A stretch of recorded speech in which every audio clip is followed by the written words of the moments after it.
Oke, di video kali ini kita akan membahas tentang menentukan tujuan atau goals ternak dengan baik di awal adalah kunci lancarnya perjalanan ternak ke depannya.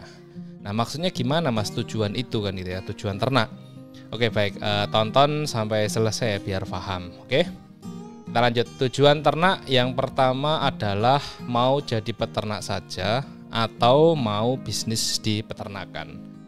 Terus tujuan yang kedua adalah mau pilih breeding, kembang biak, atau fattening, penggemukan, atau trading, jual beli, jasa, ekspedisi ternak bisa, jasa pajak bisa, jasa konsultasi edukasi juga bisa, dan jasa lainnya. Nah, saya jelaskan satu persatu ya.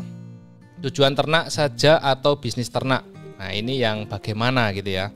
Jadi kalau kita tujuannya ternak saja atau bisnis ternak ini maksudnya bagaimana? Nah, jika Anda tujuannya hanya ternak saja, berarti hanya menjalankan kegiatan ternak seperti mencari pakan, memberi makan, ngurusi ternak setiap harinya, tidak melakukan strategi tertentu untuk pengembangan peternakannya, sehingga banyak yang terbentur keadaan seperti mau jual bingung nih, mau jual kemana, harga murah karena tidak bisa dan tidak tahu harga pasarannya.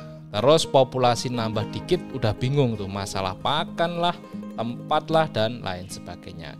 Dan yang seperti ini lebih dari 90% peternak di Indonesia itu tujuannya hanya ternak saja kan gitu. Jadi nggak ada salahnya sebenarnya, nggak ada salahnya. Tapi kalau kita pengen berkembang, tujuannya jangan hanya ternak kan gitu. Lalu jika tujuannya bisnis ternak gimana Mas? Berarti sampean bukan peternak dong. Jangan salah ya.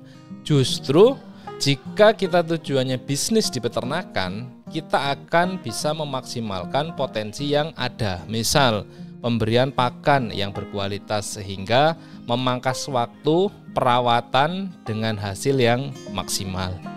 Menjalin relasi dan melakukan strategi marketing sehingga mudah dalam menjual, mudah dalam mengembangkan, dan memiliki perencanaan yang matang ketika terjadi sesuatu yang tidak diinginkan di perjalanan ternaknya. Seperti itu. Jadi beda orang yang sudah masuk ke ranah bisnis sama yang hanya ternak begitu saja, itu pasti berbeda polanya. Kan gitu. Nah, berarti butuh modal banyak dong Mas kalau bisnis di peternakan. Tapi saya gaptek. Saya orangnya inilah, itulah, udahlah stop. Itu hanya alasan gitu ya. Yang bisa mengubah diri kita adalah ya diri kita sendiri kan gitu. Jadi tentukan tujuannya. Jangan yang penting ternak. Nanti di tengah jalan bingung nanti kan gitu. Seperti video sebelumnya saya kasih tips untuk peternak yang pemula ya. Jangan sampai niatnya salah, tujuannya salah kan kayak gitu. Ini lanjutannya. Nah, terus tujuan yang kedua itu adalah untuk breeding atau fattening atau trading, ini tentukan kan gitu ya, atau lain sebagainya tentukan dulu.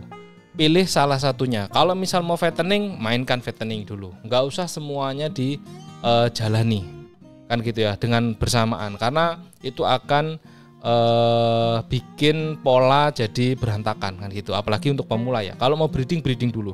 Ketika breeding ini sudah berjalan, nanti dilanjut penggemukan dari hasil breedingnya juga bisa. Yang gitu. Atau fattening dulu kalau misal mau main cepat gitu. Ada yang nanya Mas mending breeding atau fattening? Sama aja sebenarnya. Tinggal kita mau arahnya kemana. Kalau kita mau mencetak anakan yang bagus ya kita harus breeding. Kalau kita mau mencetak bobotan yang bagus untuk fast moving ya pakainya penggemukan. Kalau kita pengen lancar cash flow-nya ya trading, jual beli juga kan gitu. Jadi ketika kita sudah tujuannya itu sudah untuk bisnis, nah pasti trading nanti akan berjalan juga, karena ya mau nggak mau cash flow harus berputar kan. Cash flow-nya harus anteng, harus kuat. Kalau nggak kayak gitu setiap hari mengeluarkan pengeluaran tapi pendapatannya nggak ada kan, ini juga kacau kan gitu. Atau lagi kita hanya mengandalkan misal momentum aja, misal Idul Adha aja, terus misal hanya mengandalkan anakannya yang dari kandang kita sendiri, ini kan butuh waktu. Nah, trading inilah yang menjadi perputaran yang bisa lebih cepat kan gitu ya teman-teman. Jadi tentukan tujuannya, goalsnya apa, jangan sampai salah arah.